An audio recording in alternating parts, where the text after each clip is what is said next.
নমস্কার, কেমন আছেন সবাই? আমি সুলগ্না চলে এসেছি আর একটি নতুন ব্লগ নিয়ে। আশা করছি আপনাদের ভীষণ ভালো লাগবে। প্রথম থেকে শেষ পর্যন্ত দেখতে থাকুন। তো গুড মর্নিং সকলকে। তো ঘুম থেকে উঠে যে কাজকর্ম থাকে সেগুলো তো করে নিয়েছি, তারপরে স্নান খাওয়া দাওয়া করে রেডি হয়ে গেছি। আমি এখন যাব ডিউটিতে। আর আজকে আমি আমার অফিসে যাচ্ছি না, আজকে যাচ্ছি আমি করণদিঘি অফিসে।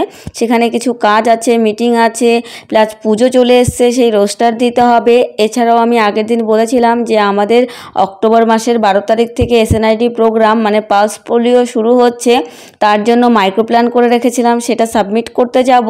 সেই অনেকগুলো কাজ নিয়ে বেরিয়ে পড়েছি। আর বাঙালির সবথেকে বড় উৎসব হলো দুর্গাপুজো, আর সেটা খুব কাছে চলে এসছে। আর আমাদের প্রিপারেশন কিন্তু একবারে সেইভাবে হয়নি, তাই মা কিন্তু আজকে ঘর বাড়ি ঝাড় দেওয়া শুরু করে দিয়েছে। আমি বললাম যে তুমি সানডে পর্যন্ত অপেক্ষা করো, তাহলে আমিও তোমাকে একটু হেল্প করতে পারবো। তো মা বলল না, একটু একটু করে করতে শুরু করি। দেখলেনই তো বেরোনোর সময় মা সমস্ত ফুলদানিগুলো বের করেছে পরিষ্কার করবে বলে। আর আজকে কিন্তু আমি অন্য রাস্তা দিয়ে ডিউটি যাচ্ছি, আর এই রাস্তায় অনেক স্মৃতি জড়িয়ে আছে।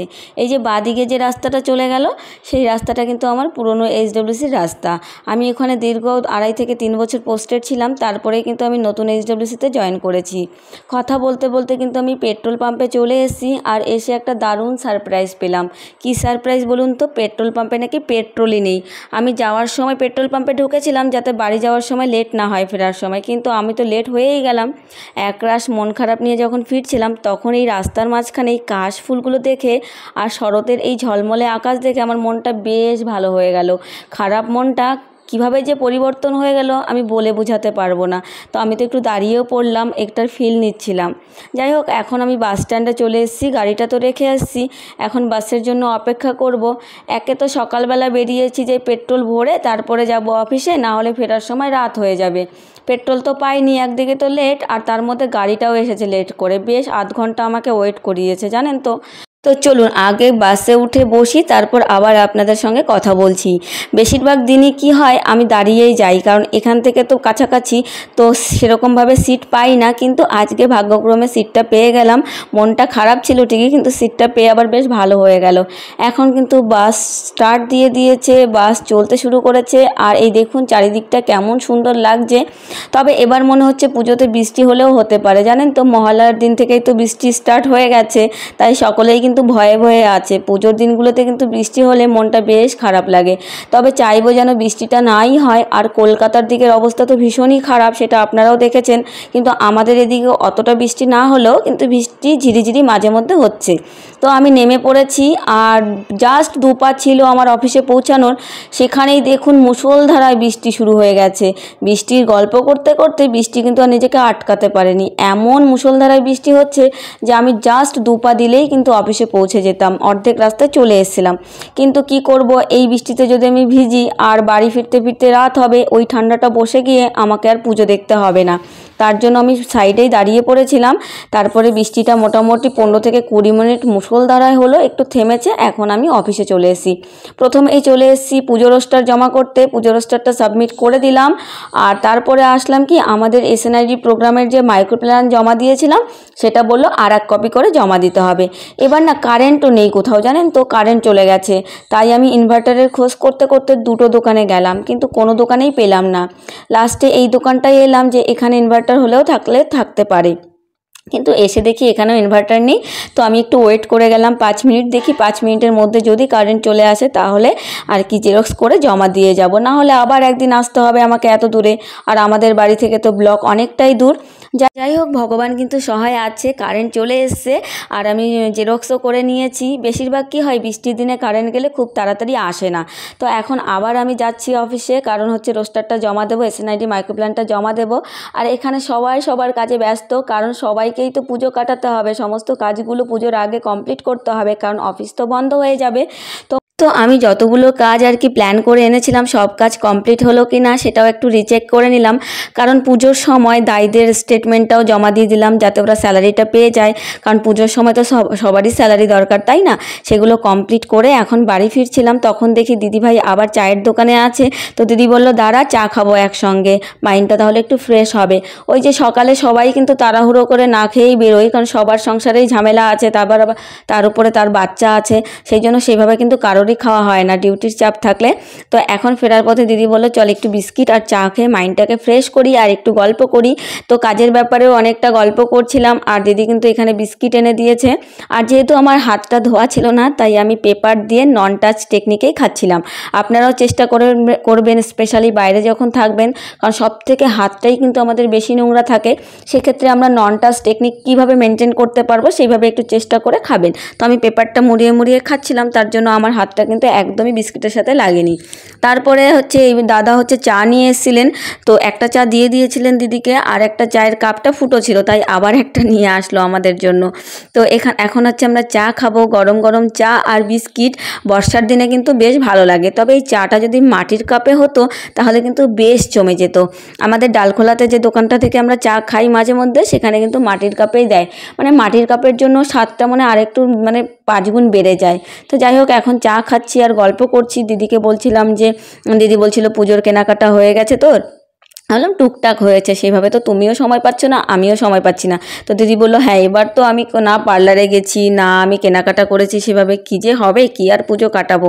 তো এখন তো দিদি খাতা নিয়ে বাড়ি চলে যাচ্ছে জানেন তো, অনেক কাজ আপডেট করতে হবে।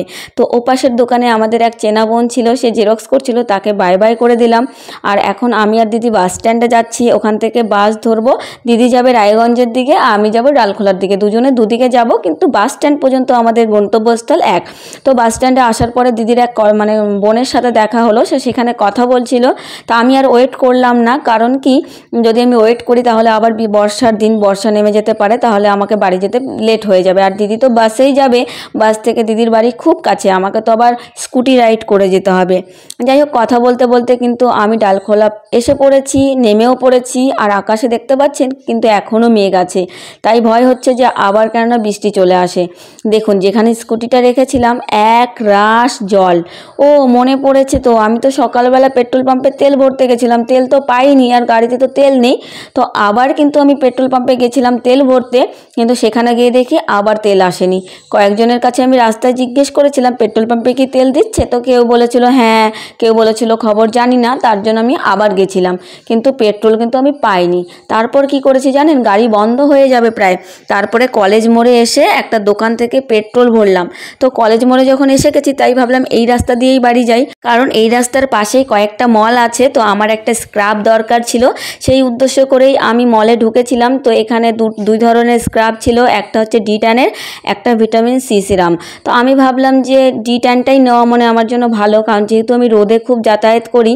তারপরে দেখলাম বেশ অফার চলছে কিছু ক্রিমের উপরে, তাই আমি এখানে ল্যাকমির পিচ মিল্ক ক্রিমটা নিয়ে নিলাম।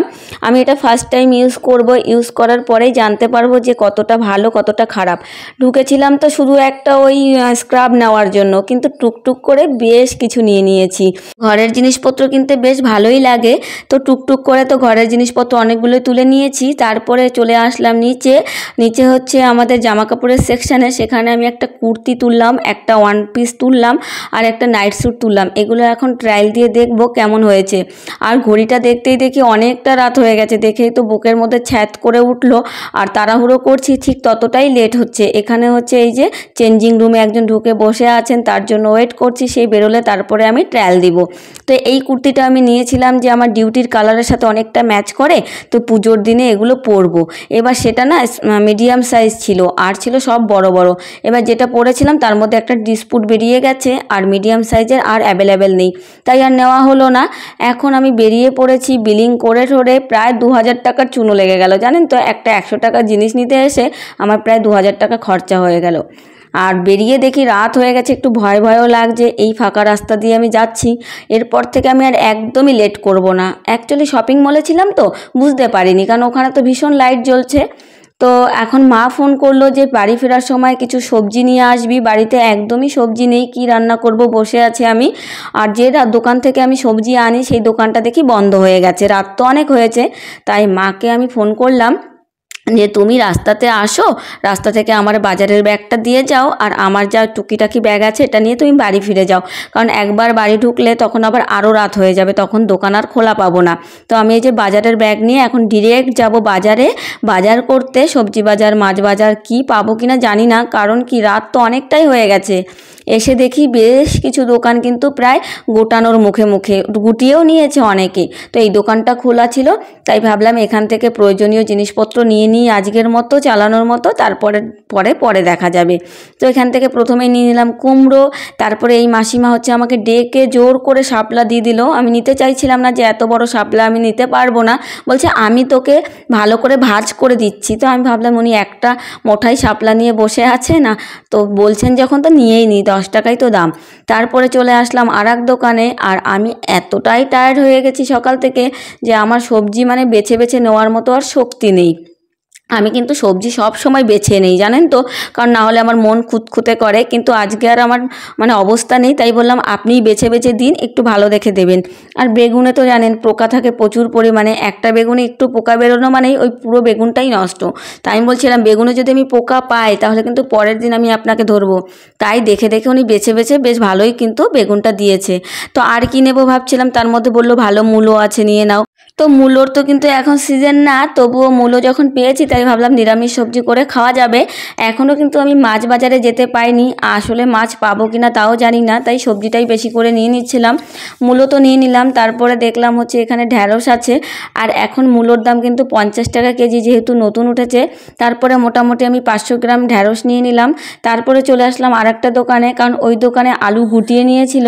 তো এই দোকানে এসে আমি আলু আসতে শুরু করে দিয়েছি। তো আমি বললাম আমি একদম বেছে নেব না, কারণ আমার পা এত ব্যথা করছে যে আমার বেছে নেওয়ার আর মানে বললাম যে এনার্জি নেই। তাই দোকানদারই আমাকে বেছে বেছে দিচ্ছিল আলু। তো 1 কেজি আলু নেব। আর এই দোকানদার কিন্তু আমাদের বাড়ির পাশের দোকানদার, চেনেন ভালো করে, যাদের হচ্ছে বাড়িতে স্বাদ হয়েছিল।